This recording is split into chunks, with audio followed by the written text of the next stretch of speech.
Today we're talking about one of the more complicated and devastating types of brain injuries that occur at birth due to the lack of oxygen to the mother, fetus, or newborn child.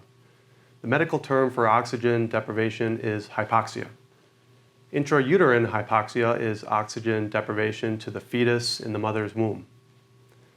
If the fetus becomes deprived of oxygen for an extended period, a child can be born with severe brain damage, a condition referred to as Hypoxic Ischemic Encephalopathy, or HIE. A fetus or baby may become deprived of oxygen for a number of reasons, such as prolonged labor, maternal sedation, breech deliveries, umbilical cord problems, fetal malnutrition. When we talk about oxygen deprivation, time is brain. The longer the mother or child is deprived of oxygen, the greater the likelihood and severity of resulting brain damage, which is why the oxygen supply of both the mother and child needs to be closely monitored by the hospital medical staff during labor and delivery. Health professionals are trained to recognize several signs that a fetus might be suffering from oxygen deprivation. These include abnormal fetal heart rate as seen on fetal monitoring strips, abnormal amniotic fluid level, vaginal bleeding or cramping, or decreased fetal movement.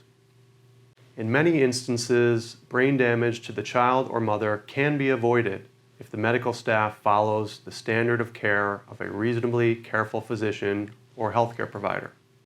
Unfortunately, when there are failures in basic communication among the various healthcare providers, important and sometimes critical information is either lost or miscommunicated.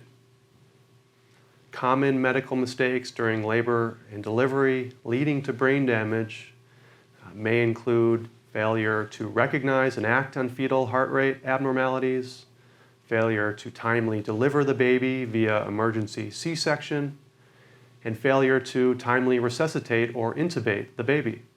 As a consequence of negligent delays in diagnosis and treatment, hypoxia during labor and delivery can cause devastating injuries, including fetal death, sudden infant death syndrome, or SIDS, cardiac birth defects, nervous system, and neurological disorders, including cerebral palsy and epilepsy. The physical, emotional, and financial costs associated with hypoxia-related birth injuries are immense. If you suspect your child's brain injury may have been caused by medical negligence, please contact us today to see if we can help. We are passionate and experienced helping families understand whether their birth injury or their child's brain injury should have been prevented with appropriate care, and if so, helping them obtain the compensation necessary to care for their child for the rest of his or her lifetime. Call us at 312-527-4500 for a free consultation or visit us online at passenpowell.com.